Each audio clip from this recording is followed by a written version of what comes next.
So the first release we're looking at this month is You Should Have Left, which is a new psychological thriller from Blumhouse Productions and legendary screenwriter David Koepp, who wrote Jurassic Park. He's written Mission Impossible, and he also directed the movie.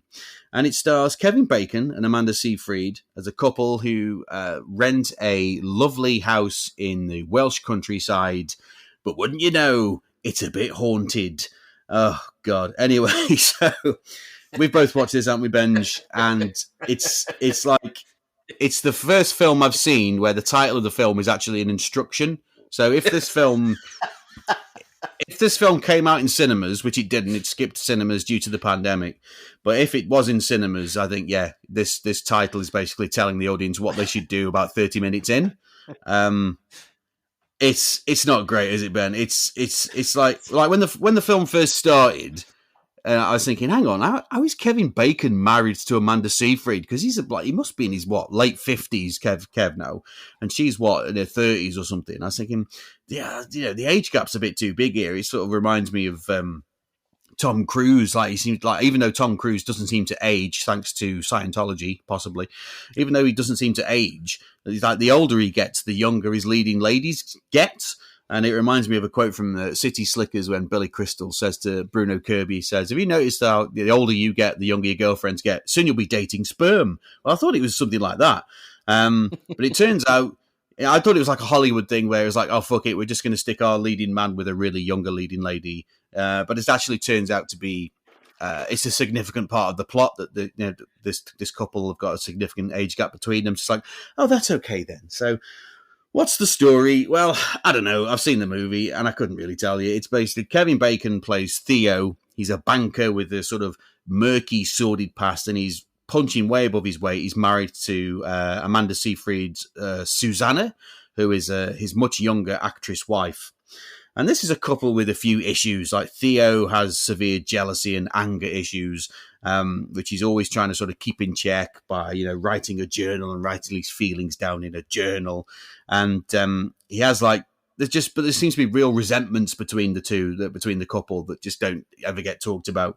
Like, his wife is always on her phone, like, constantly all the time. And that's a bit of a real bone of contention with Theo. He's got real, like, jealousy and anger issues. But to sort of get away from it all and to take a little break before his wife goes off to film a movie in Europe, they rent this lovely looking house in Wales, which looks like something off Grand Designs. I can imagine Kevin MacLeod doing a program or doing a piece to camera outside this lovely looking house. It's like a modern, it's like a modern house. It's like it's very, very nice. But when they move in with their younger daughter into the house, spooky things start to happen, and it gets all spooky. So, but as you can probably tell, we're not really fans of this movie. It's fucking cliche ridden. It's perfunctory. It's just a bit of a letdown, isn't it, Ben? What did you think about it, mate?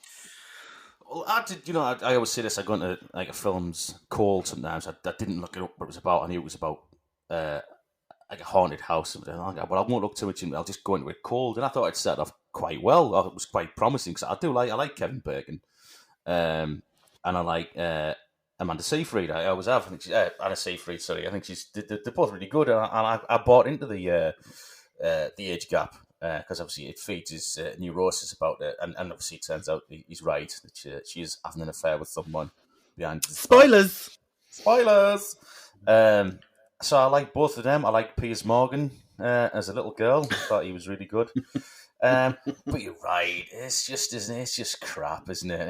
It's got the whole cliche. It's got the ominous warnings from the locals of, oh, you live in a scary house, do you? They're not all from Bristol, by the way. They just assume the way. I can't do a Welsh accent. I'll try. Hello. Yeah, I can't do. Yeah, listen, right? You are living in a lovely boys. That's all I can do. That's all I can say in Welsh. Any Welsh people listening, I am really sorry. I can't do it. I'm not going to try and do it. But so, the point I was making was he likes to use it. It's perfunctory, and he just have the ominous warnings. And obviously, those crazy locals. What do they know? Living around here longer than I've ever been here before. And and the guy who plays the shopkeeper, and I just recognised someone's voice, and I honestly thought, oh, God, I recognise him. It's the guy who plays Shadwell in Naked Video. And honestly, it wasn't. I was really genuinely shocked. So I got on Internet Movie Database and looked it up. No, actually, I think this guy wrote the movie, and he's in here. He's quite a famous playwright because it is no way it is not Shadwell. Hang on. Oh, this is what he says. Hello, it's Shadwell. Yeah. I used to fucking up this guy. There he is.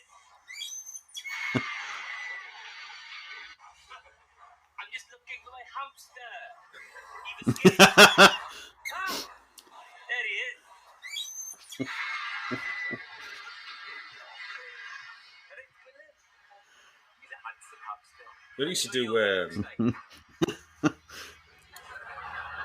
What was he called? He used to do this Frank Bovis on the toilet. And I was just convinced this guy. This is like a long time ago. Things have been a bit terrible lately. I've been depressed. I told Uncle Denzel I'd seen that psychiatrist last week, and he said, "Shadwell, if you're going to see psychiatrist, there must be something the matter with you." But I think I've got a massive tangent there. But yeah, I thought it was him, so that put me off a little bit, and I was really disappointed finally, because that would have been like its redeeming feature. But it's just like really ridiculous stuff, like it's really surprised at how many rooms it's got. You like, I've stayed in like a lot of Airbnbs, some not great, but the first thing I do is I look around. I don't care how big it would be, how small it be. I'll generally get a layout of what it looks like, so that I'm not surprised to find, oh look, we've been sitting under the stairs when there's this whole living room here. I didn't even notice. And it's like stuff like that, like they find like these secret corridors and passages, and it's like it just went downhill fast. And the most ridiculous scene, I thought, surely people in editing and in post-production would look at this and think, look, that doesn't work. When he dreams, isn't he? He dreams he's in one of the many weird passageways, and he finds his daughter half dead in a room, and he's reviving her. And then this guy turns up, and he thinks, I must be dreaming, and he tries to slap himself to wake himself up, and it's not working. So he smashes a bottle and slashes his arm open, and it doesn't wake him up. And then he drives it into his neck, and then he obviously does wake up. And he's relaying this to his wife, this dream he had, and he says, "No, I dreamt, and I had this horrible dream, and I was going through passageways." And he's showing around the house where he says, "There was a secret passageway here. Are you sure I didn't get up last night and walk around?" You're like, look, it was a dream. The fact that you haven't got a 6-inch gash in your neck, the bottle you drove into it, it's a fucking clue. It was a dream. I was like, oh, fuck this.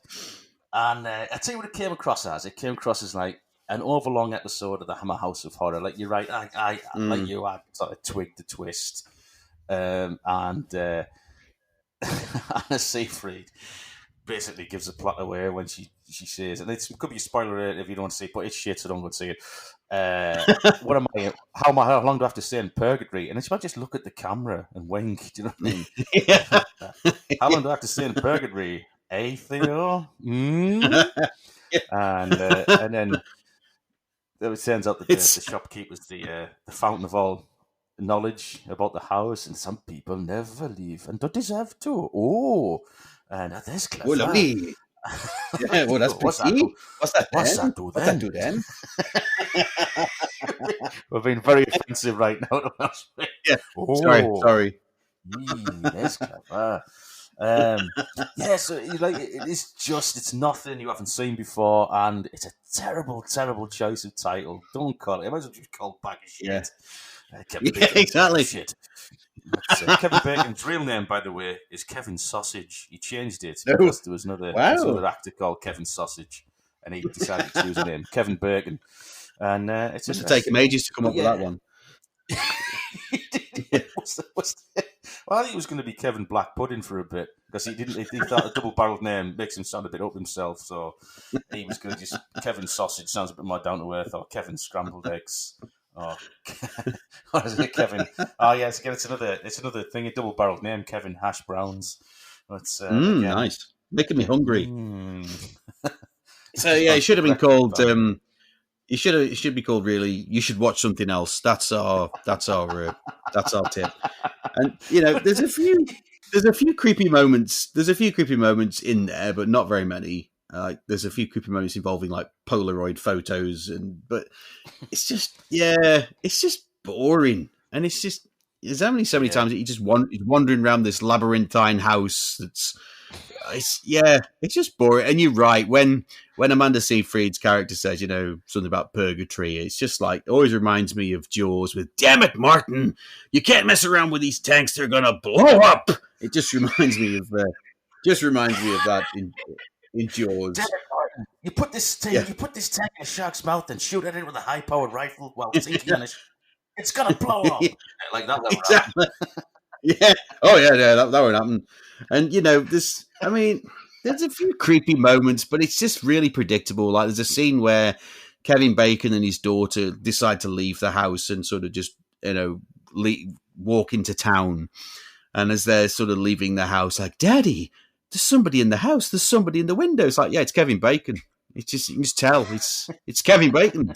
It's like they try and sort of like shoot it as like this mysterious silhouette in the window. You can fucking tell it's Kevin Bacon. It's just you can hear Footloose in the background. I was about to say, you can kind of hear that in the background, and he is dancing like Footloose. So that's a bit of a giveaway as well. And then he tries and sells you a fucking mobile phone as well. So that was another bit of a giveaway too. So yeah. We've spoiled it. I'm sorry, we have spoiled it, but it's, to be honest, it isn't that. It's not really worth watching. It's not very good. So, as I say, we shall recommend that you should have watched something else.